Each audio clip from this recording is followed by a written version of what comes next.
गलतियों बाब 5। मसीह ने हमें आज़ाद रहने के लिए आज़ाद किया है, बस कायम रहो और दोबारा गुलामी के जुए में ना चुतो। देखो, मैं पौलुस तुमसे कहता हूँ कि अगर तुम खतना कराओगे तो मसीह से तुमको कुछ फ़ायदा ना होगा, बल्कि मैं हर एक खतना कराने वाले शख्स पर फिर गवाही देता हूँ कि उसे तमाम शरीयत पर अमल करना फ़र्ज है। तुम जो शरीयत के वसीला से रास्तबाज ठहरना चाहते हो, मसीह से अलग हो गए और फजल से महरूम, क्योंकि हम रूह के बाइस ईमान से रास्तबाजी की उम्मीद बरआने के मुंतज़िर हैं। और मसीह यीशु में ना तो खतना कुछ काम का है, ना नामख्तूनी, मगर ईमान जो मोहब्बत की राह से असर करता है। तुम तो अच्छी तरह दौड़ रहे थे, किसने तुम्हें हक के मानने से रोक दिया? ये तरगीब तुम्हारे बुलाने वाले की तरफ से नहीं है।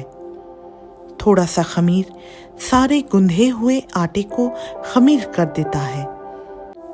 मुझे खुदावंद में तुम पर यह भरोसा है कि तुम और तरह का ख्याल ना करोगे, लेकिन जो तुम्हें घबरा देता है वो ख्वाह कोई हो, सज़ा पाएगा।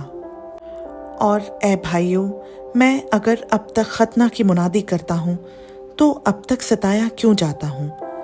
इस सूरत में सलीब की ठोकर तो जाती रही। काश कि तुम्हारे बेकरार करने वाले अपना ताल्लुक खता कर लेते। ए भाइयों, तुम आज़ादी के लिए बुलाए तो गए हो, मगर ऐसा ना हो कि वो आज़ादी जिस्मानी बातों का मौका बने, बल्कि मोहब्बत की राह से एक दूसरे की खिदमत करो, क्योंकि सारी शरीयत पर एक ही बात से पूरा अमल हो जाता है, यानी इससे कि तू अपने पड़ोसी से अपनी मानिंद मोहब्बत रख। लेकिन अगर तुम एक दूसरे को काटते और फाड़े खाते हो तो खबरदार रहना कि एक दूसरे का सत्यानाश ना कर दो।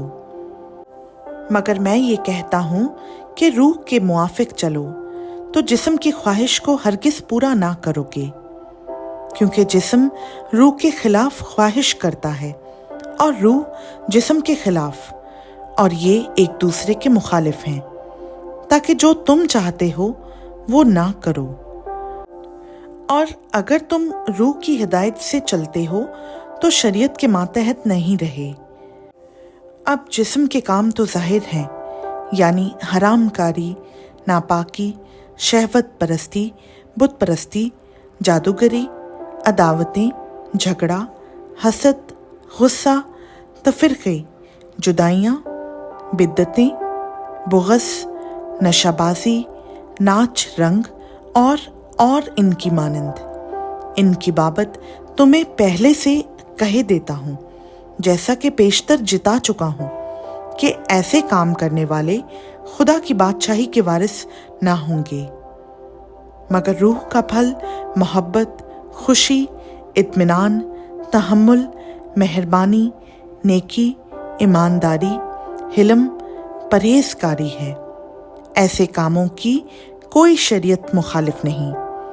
और जो मसीह यीशु के हैं, उन्होंने जिस्म को उसकी रग़बतों और ख्वाहिशों समेत सलीब पर खींच दिया है। अगर हम रूह के सबब से जिंदा हैं तो रूह के मुआफिक चलना भी चाहिए। हम बेजा फ़ख्र करके ना एक दूसरे को चिढ़ाएं, ना एक दूसरे से जलें। खुदा उनका पाक कलाम का पढ़ा, सुना, समझा और कबूल किया जाना हम सबों के लिए बाइस बरकत हो। आमीन।